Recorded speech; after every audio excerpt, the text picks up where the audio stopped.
Praise the lord. ప్రభునందు ప్రియమైన వాళ్ళరా, దేవుని మహాకృపతో ఈ దినాన్ని మనం ఈ రీతిగా ఈ లైవ్లో కలుసుకుని ప్రభు నామాన్ని ఘనపరిచే ధన్యత ఆయన మనకిచ్చినందుకు ప్రభుకే స్తుతులు స్తోత్రాలు చెల్లిస్తూ ఉన్నాను. గత కొన్ని దినాలుగా మనం ఈ ప్రకటన గ్రంథంలో మొదటి అధ్యాయం 4-5 వచనాలు మనం ధ్యానం చేసుకుంటూ ఉన్నాం. ఇంకా మనం ధ్యానించవలసిన విషయాలు ఈ 5వ వచనంలో ఇంకా మిగిలి ఉన్న కారణంగా మనం ఈ దినాన 5వ వచనాన్ని మనం ధ్యానం చేసుకుందాం. చూడండి, నమ్మకమైన సాక్షియు, మృతులలో నుండి ఆది సంభూతుడిగా లేచిన వాడును, భూపతులకు అధిపతినైన యేసుక్రీస్తు నుండి కృపా సమాధానములు మీకు కలుగునుగాక. ప్రార్థన చేసుకుందాం.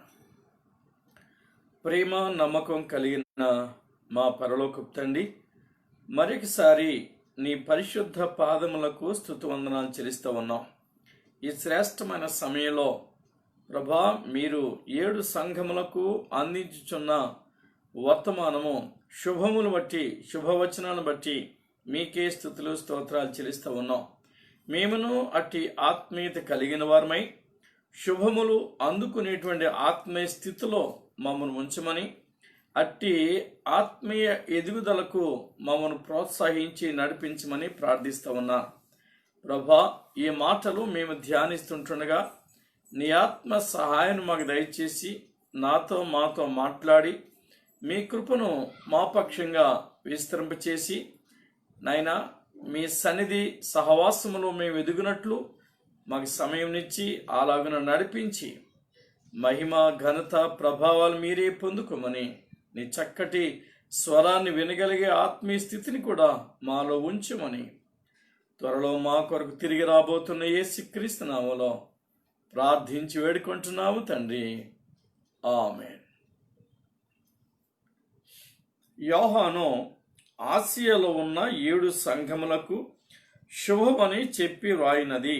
7 సంఘములకు శుభవచనాలు యోహాను అందించి ఆయన వారికి చెందిన మరిన్ని ఆత్మీయ సత్యాలను వివరించే క్రమంలో మనతో మాట్లాడుచున్నటువంటి మాట ఏమనగా, వర్తమాన భూత భవిష్యత్ కాలములలో ఉన్నవారి నుండి, ఆయన సింహాసనం ఎదుటనున్న 7 ఆత్మల నుండి, నమ్మకమైన సాక్షియు, మృతుల్లో నుండి ఆది సంభూతుడిగా లేచిన వాడును, భూపతులకు అధిపతియునైన యేసుక్రీస్తు నుండి కృపా సమాధానములు మీకు కలుగునుగాక. యోహాను చెప్పినటువంటి శుభములే కాకుండా ఇన్ని ఆధ్యాత్మిక గుణగణాలు కలిగిన యేసుక్రీస్తు కూడా ఆ సంఘములకు కృపా సమాధానములు అందించుచున్నట్టుగా మనం గమనించాలి. ఆయన మహోన్నతమైనటువంటి పేర్లు కలిగిన వాడైనా, మహోన్నతమైన గుణగణాలు కలిగిన వాడైన సంఘమును ప్రేమించి సంఘము కొరకు ఆయన శుభవచనాలు పంపుతున్నట్టుగా మనం గమనించాలి. ప్రియమైన వారలారా, యేసుక్రీస్తు అనే మాటలో మరి దాగి ఉన్న ఆత్మీయ సత్యాన్ని మనం గమనించినట్లయితే, యేసుక్రీస్తు ఈ లోకములో జన్మించక మునిపే ప్రవచనాలు ఆయన జననాన్ని గురించి అనేకములు ప్రవచించబడ్డాయి. ఆ ప్రవచనాలకు అనుగుణంగానే ఆయన తగిన కాలములో, ఆ తగిన సమయంలో ఆయన చిత్తానుసారంగా అనాది కాల సంకల్పమును బట్టి కాలము సమీపించినప్పుడు ఆయన మానవుడిగా ఆయన జన్మించాడు. ఆయన ఆ మానవుడు అనే మాటలో పాపములు క్షమించేవాడు అనేటువంటి ఆత్మీయ స్థితి చేత ఈ లోకాన్ని నడిపించబడ్డాడు. మనకి తెలుసు, మత్తయి సువార్త 1వ అధ్యాయము 21వ వచనంలో, తన ప్రజలను వారి పాపము నుండి రక్షించును గనక ఆయనకు యేసు అని పేరు పెట్టబడును అని మరి ఆ ప్రవచనం మనం చూస్తున్నాం. తన ప్రజలను వారి పాపము నుంచి విమోచించేవాడు, రక్షించేవాడు, ఆ రక్షకుడు అనేటువంటి ఆ మాటను బట్టి అక్కడ మనం యేసు అనే పేరు పెట్టబడినదని మనం గమనిస్తూ ఉన్నాం. కాబట్టి ఆయన ప్రభు అయినటువంటి యేసుక్రీస్తుగా జన్మించాడు. మనుషుల పాపము నుంచి విడిపించేవాడుగా తన స్వరక్తము చేత కడిగి శుద్ధీకరించి మలినమంతా తీసివేసి శ్రేష్టమైన జీవితాన్ని వారికి అనుగ్రహించి వారిని అనగా సంఘముగాను అలానే పెండ్లి కుమార్తె సంఘముగాను సిద్ధపరచు క్రమంలో ఆ రక్తము శుద్ధీకరణ రక్తము చేత శుద్ధీకరించడం ద్వారా ఆ సంఘము నిష్కళంకమైన శ్రేష్టమైన పవిత్రమైనటువంటి సంఘంగా మార్చబడినట్టు మనం గమనిస్తూ ఉన్నాం. అదే అపోస్తల కార్యములో మనం చూస్తాం. 20వ అధ్యాయం 28వ వచనంలో ఆయనే తన ప్రజలను ఆయన రక్తము చేత సంఘమును సంపాదించాడు అని, సంఘమును ఏర్పాటు చేసుకున్నాడని, ఆ సంఘమే ఈనాడు మరి మనం చూడగలుగుతున్నటువంటి ఆ సంఘముగా మనం గుర్తించాలి. పెండ్లి కుమార్తె సంఘముగా ఎదిగిన సంఘం, అభివృద్ధి పొందిన సంఘం, అభిషేకించబడిన సంఘం, తీర్చిదిద్దబడిన సంఘం, అలానే ఆ వివాహ మహోత్సవ సమయానికి సిద్ధపడిన సంఘం. ఆ సంఘం యేసుక్రీస్తు రక్తంలో నుంచి పుట్టినట్టుగా మనం గమనించారు. ఆ రక్తమే ఆమెను శుద్ధీకరించడం ద్వారా, ఆ ప్రతి పాపము నుంచి కడిగి శుద్ధీకరించడం ద్వారా ప్రశస్తమైనటువంటి సంఘంగా, ఆ పవిత్రమైన నిష్కళంకమైన సంఘంగా ఆ సంఘాన్ని యేసయ్యే ఏర్పరిచినట్టుగా మనం గమనిస్తూ ఉన్నాం. అట్టి ఘనమైన సంఘానికి, అట్టి పవిత్రమైన సంఘానికి కృపా సమాధానములో ఆయన అందించుచున్నాడు. కృప కలిగిన దేవుడు. ఎందుకంటే ఆది యందు వాక్యమైనటువంటి దేవుడు, ఆ వాక్యము దేవుని యొద్ద ఉన్నటువంటి ఆ సందర్భం, ఆ వాక్యమే దేవుడు అని వ్రాయబడినటువంటి విషయాన్ని యోహాను సువార్తలో మనం 1వ అధ్యాయము 1వ వచనం చూస్తాం. ఆ దేవుడే, ఆ వాక్యమే 14వ వచనం వచ్చేటప్పటికి కృపా సత్య సంపూర్ణుడిగా మన మధ్య నివాసం చేయడానికి ఆయన శరీరధారిగా మార్చబడ్డాడు. శరీరధారి అయి శరీరాన్ని ధరించుకున్నవాడయండి. వాక్యమైనటువంటి దేవుడు శరీరాన్ని కలిగి శరీరాన్ని ధరించుకొని మన మధ్యలో కృపా సత్య సంపూర్ణుడిగా సంపూర్ణమైనటువంటి కృపను, సంపూర్ణమైన సత్యమును మరి మనకు అనుగ్రహించడానికి, ఆ సత్య వాక్కులతో నింపడానికి, సత్య సంబంధమైన జీవన విధానాన్ని మనకు అనుగ్రహించడానికి ఆయన కృపా సత్య సంపూర్ణుడిగా ఈ లోకములో ప్రియమైన వారలారా జన్మించాడు. మరి మనలందరినీ ఆ కృపతో నింపినాడు అనే విషయాన్ని మనం గమనించాలి. యేసు అనగా రక్షకుడు. దేని నుంచి రక్షించేవాడు? పాపము నుంచి రక్షించేవాడు, అపవిత్రమైన జీవితం నుంచి రక్షించేవాడు, ఆ బండవారిపోయినటువంటి కాఠిన్య హృదయమును మెత్తని హృదయముగా మార్చుడు ద్వారా ఆ పాపము నుంచి రక్షించేవాడు. రక్షకుడు అనే పేరు ఆయనకు పెట్టబడింది. కాబట్టి మనం ఈ రక్షకుడు అనేటువంటి మాటల గురించి 2-3 ఆత్మీయ సత్యాలు మనం ధ్యానం చేసుకోగలిగితే, పాత నిబంధన గ్రంథం హెబ్రీ భాషలో రాయబడింది, క్రొత్త నిబంధన గ్రంథం గ్రీకు భాషలో రాయబడింది. ఈ 2 భాషలు తెలుగులోనికి తర్జుమా చేయగా మనం తెలుగులోని బైబిల్ గ్రంథాన్ని తెలుగులో మనం చదువుకుంటున్నాం, ధ్యానిస్తూ ఉన్నాం. అటువంటి ఆ దీవెన మనకిచ్చిన దేవుడు యేసు అనే పదాన్ని గురించి మనం కొంచెం లోతుగా ఆలోచించుకుని ధ్యానం చేసే సమయాన్ని మనకి ఇచ్చాడు గనక మనం కొంచెం దీనిని లోతుగా జ్ఞాపకం చేసుకుందాం. హెబ్రీ భాషలో యేసు అనే పదాన్ని యెహోషువ అనే పదంగా వాడబడింది. యెహోషువ అనగా రక్షకుడు, యెహోషువ అనగా రక్షకుడు, రక్షించువాడు, పాపము నుంచి రక్షించువాడు, పాపము నుంచి విమోచించువాడు, విమోచకుడు. అందుకని యోబు అన్నాడు, నా విమోచకుడు సజీవుడు అన్నాడు. కాబట్టి ప్రియమైన వారలారా గమనించండి, యేసు అనగా ఆ రక్షించేవాడు, విమోచించేవాడు, విమోచకుడు. గ్రీక్ భాషలో యెహోషువ అనేటువంటి భావాన్ని, ఆ మాటను మరి దానికి వాడినట్టుగా చూస్తా ఉన్నాం. అలానే గ్రీకు భాషలో యేసు అనేటువంటి ఈ మాటను మీరు జ్ఞాపకం చేసుకుంటే ఈ యేసున్ అనేటువంటి ఆ మాటగా వ్రాయబడింది. ఈ యేసున్ అనగా ఆయన ఆ రక్షకుడు అనేటువంటి భావం అక్కడ తెలియజేయబడుతుంది. కాబట్టి క్రొత్త నిబంధనలో యేసును గురించినటువంటి మాట ఆ పదం యేసు అనేటువంటి పదం దాదాపుగా 970 సార్లు ప్రస్తావించబడినట్టు, ఆ 970 సందర్భాలలో ఆయన రక్షకుడు అని తెలియజేయబడినట్టు మనం గమనించాలి. కనుక యేసు అనేటువంటి ఆ పేరు నుంచి కృపా సమాధానములు ఆ సంఘములకు అందించబడుతున్నాయి. తద్వారా నేడు నీకు నాకు కూడా ఈ కృపా సమాధానాలు దొరుకుతూ ఉన్నాయి. ప్రియమైన వారలారా, యేసు అనే మాటను మనం చూసాం. ఇప్పుడు క్రీస్తు అనే మాట మీరు చూస్తే క్రీస్తు అనగా అభిషక్తుడు, అనాయింటెడ్ వన్. ఆయన అభిషక్తుడు. ఈ అభిషక్తుడు అనేటువంటి ఈ మాట మరి మనం జ్ఞాపకం చేసుకుంటే గ్రీక్లో క్రిస్టోస్ అనే పదం వాడబడింది. క్రిస్టోస్ అనగా అనాయింటెడ్ వన్. ఇలానే మీరు ఒక మరి పాత నిబంధన గ్రంథంలో నూనెతో అభిషేకించబడిన సందర్భాలు మనం చాలా చూసాం. రాజులను అభిషేకించడం, ఇంకా అనేక సందర్భాలు మనకి పరిశుద్ధ గ్రంథంలో పాత నిబంధన గ్రంథంలో వ్రాయబడ్డాయి. కనుక క్రిస్టోస్ అనగా అనాయింటెడ్ అని మనం చూసుకున్నాం కదా. ఇలాన అనాయింటెడ్ అంటే అభిషేకించుట. అందుకని క్రీస్తు అనగా అభిషిక్తుడు అని అర్థం. క్రీస్తు అనగా అభిషిక్తుడు. పాత నిబంధన గ్రంథంలో నూనెతో అభిషేకించేవారు.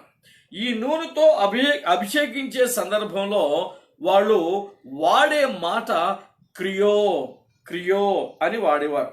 క్రియో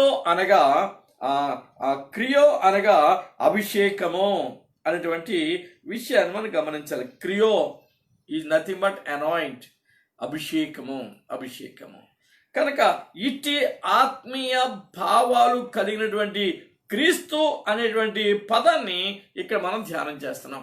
కనుక క్రీస్తు అనగానే అభిషక్తుడు.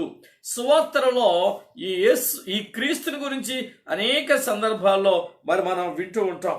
ఈ పదం దాదాపుగా మరి దేవుని యొక్క కృపను మన జ్ఞాపకం చేయటానికి ఈ పదం మరి అనేక సందర్భాల్లో వాడబడినట్టు కూడా మనం గమనిస్తూ ఉంటాం. కాబట్టి ఈ మాట అభిషేకము అనే మాట మనం మరువకూడని మాట. ఈ అభిషేకము యేసులో మనం పొందుకుంటూ ఉన్నాం.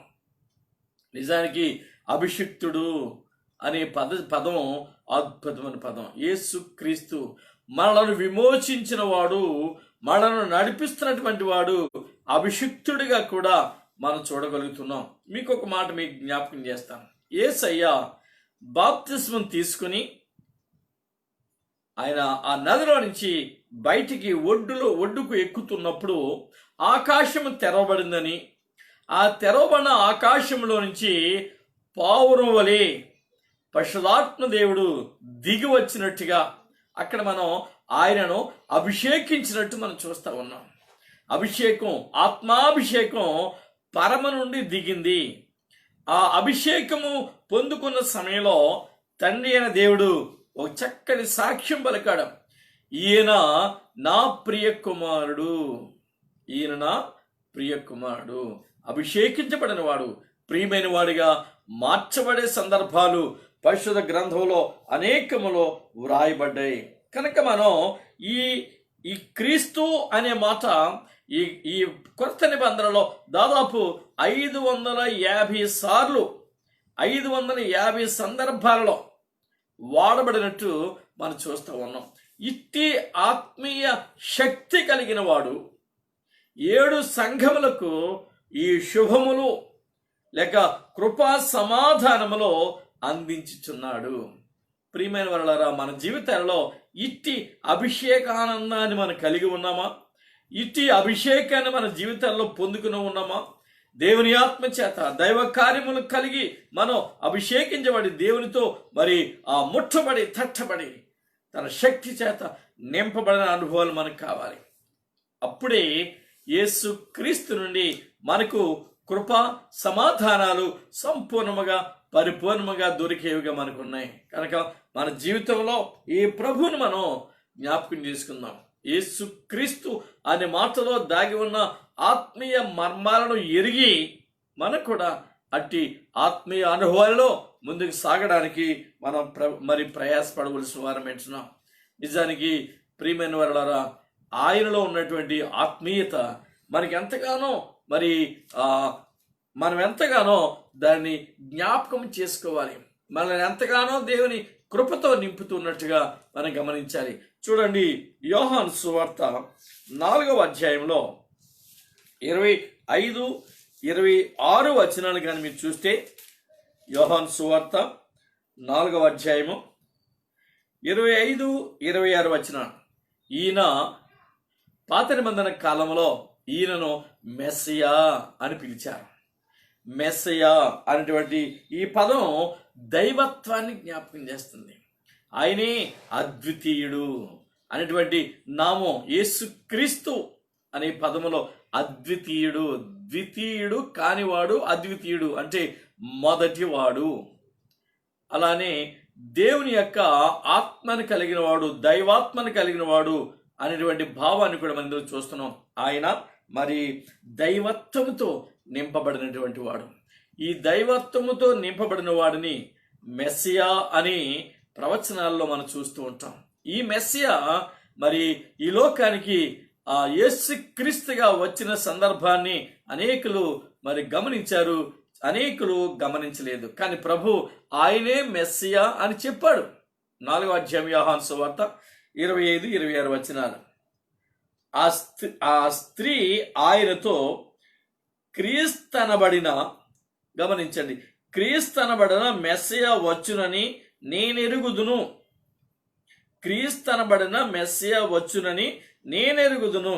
ఆయన వచ్చినప్పుడు మాకు సమస్తమును తెలియజేయనని చెప్పగా, ఆయన వస్తే మాకు సమస్తాన్ని తెలియజేస్తాడు, సమస్తాన్ని బయలుపరుస్తాడు, మేము సమస్తాన్ని ఎరిగిన వారిగా ఉంటాం అని ఆయన చెప్పినప్పుడు యేసయ్య చెప్పుతున్న సమాధానం చూడండి.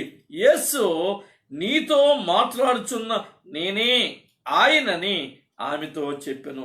సమరయ స్త్రీతో సంభాషణ ఈ యోహాను సువార్త 4వ అధ్యాయంలో మనం చూస్తాం.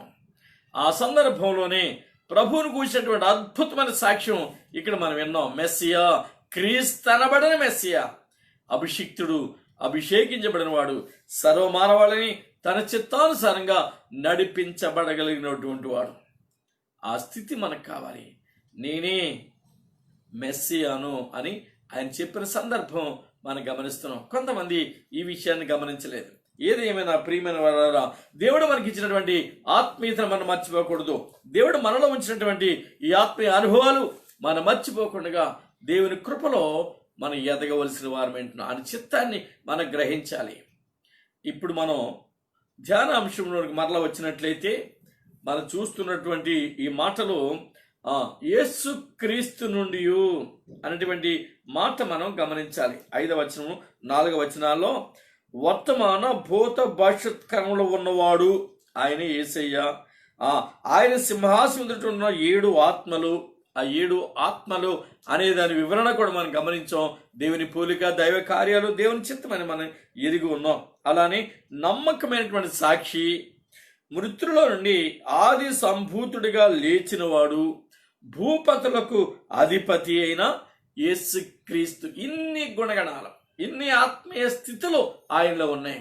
ఆయనలో నుండి మరి కలుగుతున్నటువంటి కృపా సమాధానములు మీకు కలుగునుగాక. మరి ఈ వాక్యాన్ని ధ్యానిస్తున్నటువంటి సంఘానికి నేటి ఈ యొక్క కడవ దినాల్లో ఆయన సన్నిధిలో దాగి ఉన్న మనకును ఈ శుభములు అందించబడుతూ ఉన్నాయి.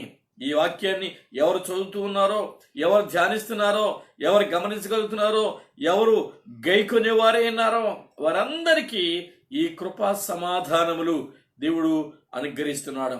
ఈ దుర్దినాలలో, ఈ కడవ దినాలలో, ఈ అంత్యకాలములో నెమ్మది లేని, సమాధానము లేని ఈ భయంకరమైనటువంటి ఈ దినాలలో ప్రభు మనకి కృపను సమాధానాన్ని అనుగ్రహిస్తున్నాడు. సమాధానాన్ని మన హృదయాలలో నింపుతూ ఉన్నాడు. మన కుటుంబాలలో కూడా ఈ సమాధానాన్ని మరి అనుగ్రహిస్తూ ఉన్నాడు. కనుక ఈ ప్రత్యేక సమయంలో మనం కూడా అట్టి కృపను సమాధానాన్ని పొందుకోవలసిన వారమై ఉంటున్నాం. ఎందుకంటే యేసయ్య ఎన్ని శ్రేష్టమైన లేఖనాలు ఈ పరిశుద్ధ గ్రంథంలో వ్రాయించి ఉంచాడో, ఎన్ని సంఘాలకు దేవుడు తన ఆత్మ కార్యాన్ని వివరించాడో వారందరికీ కృపా సమాధానములు అందించుచున్నాడు. ఆ కృప చేత సంఘములు స్థాపించబడినట్లుగా, ఆ కృప చేత వారు దేవునిలో ఎదిగినట్లుగా, వారు దేవునికి సాక్షులుగా ఉన్నట్టుగా మనం గమనిస్తూ ఉన్నాం. ఈ కృపా సమాధానములు అనే మాటలు మనం కొన్ని జ్ఞాపకం చేసుకుందాం. ముందుగా మరి రోమా పత్రికలో ప్రారంభ వచనాల్లో దేవుడు మరి పౌలు ద్వారా వ్రాయించినప్పుడు ఆయన పలికినటువంటి గొప్ప పలుకులు ఏంటంటే, యేసుక్రీస్తు దాసుడును, గమనించండి, యేసుక్రీస్తు దాసుడును అపోస్తులుగా నుండుటకు పిలువబడిన వాడును. పౌలు గారు ఈ పత్రిక రాస్తూ ఉన్నప్పుడు ఆయన ఇస్తున్న వివరణ, యేసుక్రీస్తు దాసుడని నేను, అంతేకాదు అపోస్తులుగా ఉండుటకు పిలువబడిన వాడను, దేవుని స్వార్థ నిమిత్తము ప్రత్యేకించబడిన వాడునైన పౌలు దేవుని స్వార్థ కొరకు ప్రత్యేకించబడినటువంటి వాడు. అలానే ఈ సంఘములు సహవాసములు మరి దేవుని కృప కొరకు ప్రత్యేకించబడినటువంటి ఆత్మీయ అనుభవాలు కలిగినటువంటివి, ప్రభు యొక్క ఆ సువార్త నిమిత్తము పిలువబడినటువంటి వారు, ఆ సువార్త నిమిత్తము ఏర్పరచబడినటువంటి వారు. అందువలనే మా పౌలు గారు తన గురించి తాను వివరించుకుంటూ రోమా సంఘానికి శుభములు పలికినట్టుగా మనం చూస్తున్నాం. అక్కడ మనం చదువుకున్నాం, ఆయన ఎంత మహిమ కలిగిన వాడో, వర్తమాన భూత భవిష్యత్ కాలంలో ఉన్నవాడని, నమ్మకమైన వాడని, ఆది సంబుధుడిగా లేచిన వాడని మనం అనేక రీతిలుగా ప్రభువుకున్నటువంటి గుణగణాలు చదువుకున్నాం. అదే క్రమంలో పౌలు గారు తన గురించి తాను చెప్తున్నాడు. ఏమని?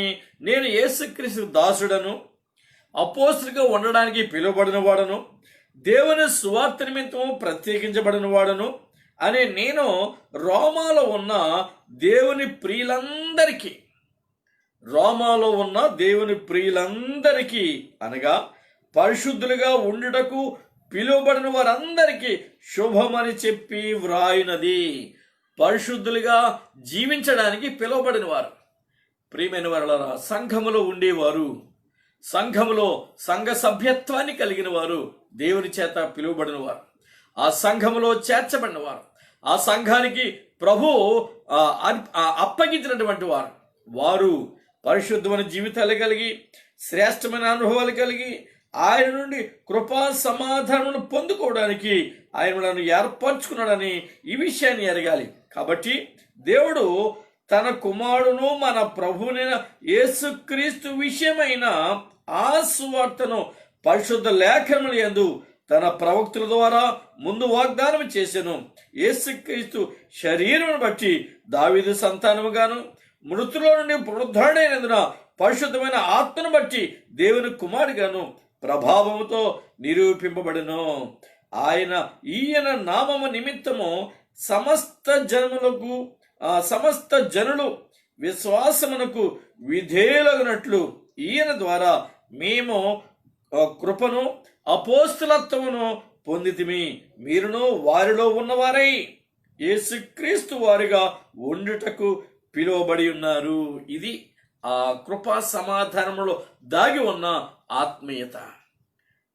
చూశారు ఎంత ఆత్మ కార్యాలు ప్రభు మనలో జరిగించున్నాడో, ఎంతగా దేవుని ఆశీర్వాదాలు మనకు దొరుకుతున్నావో మీరు గమనించండి. అందుకే మీరు పిలువబడ్డారు, అందుకే మీరు ఏర్పరచబడ్డారు, అందుకే మీరు దేవుని కృపను అందుకున్నారు. యేసుక్రీస్తులో కృపా సమాధానాలు మీకు కలుగును గాక అని ఆయన మాట్లాడుతూ ఉన్నాడు.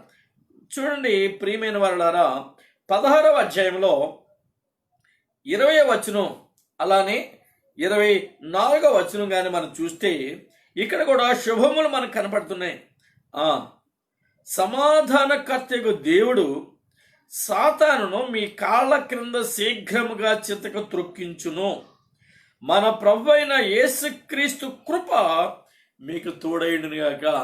సాతాను తలను మన కాళ్ళ క్రింద చితక తొక్కించడానికి ప్రభు ఏర్పాటు చేశాడు.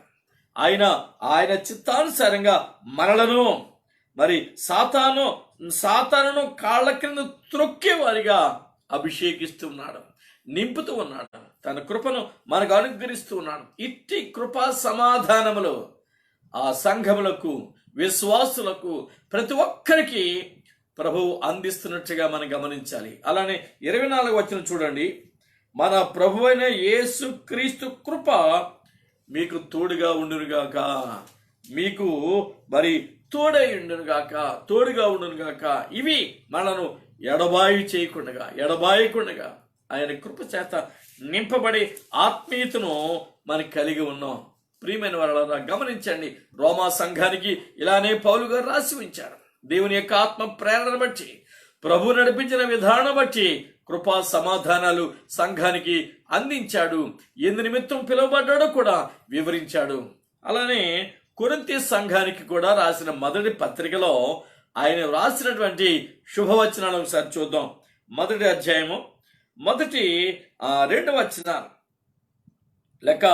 మొదటి 2 వచనాలు మనం చదువుకుని ఆయన ఏ రీతిగా కృపా సమాధానాలు మనకిచ్చాడో మనం 3వ వచనాన్ని కూడా కలిపి చదువుకుందాం. దేవుని చిత్తము వలన యేసుక్రీస్తు యొక్క అపోస్తులుగా ఉండుటకు పిలువబడిన పౌలును, సహోదరుడైనటువంటి సోస్థెనేసును, కొరింథులో ఉన్న దేవుని సంఘమునకు అనగా క్రీస్తు యేసునందు పరిశుద్ధపరచబడిన వారై పరిశుద్ధులుగా ఉండుటకు పిలువబడిన వారికిని మనకును ప్రభువుగా ఉన్న మన ప్రభువైన యేసుక్రీస్తు నామమున ప్రతి స్థలములో ప్రార్థించు వారందరికీ శుభమని చెప్పి వ్రాయినది. ప్రతి స్థలంలో ప్రార్థించే వారికి, సంఘమునకు, ప్రతి సంఘ సభ్యునికి ఈ శుభములు ప్రభు అందిస్తూ ఉన్నాడు. అంతేకాదు ప్రియమైన వాళ్ళరా, మన తండ్రి అయిన దేవుని నుండి, ప్రభు అయిన యేసుక్రీస్తు నుండి కృపా సమాధానములు మీకు కలుగునుగాక.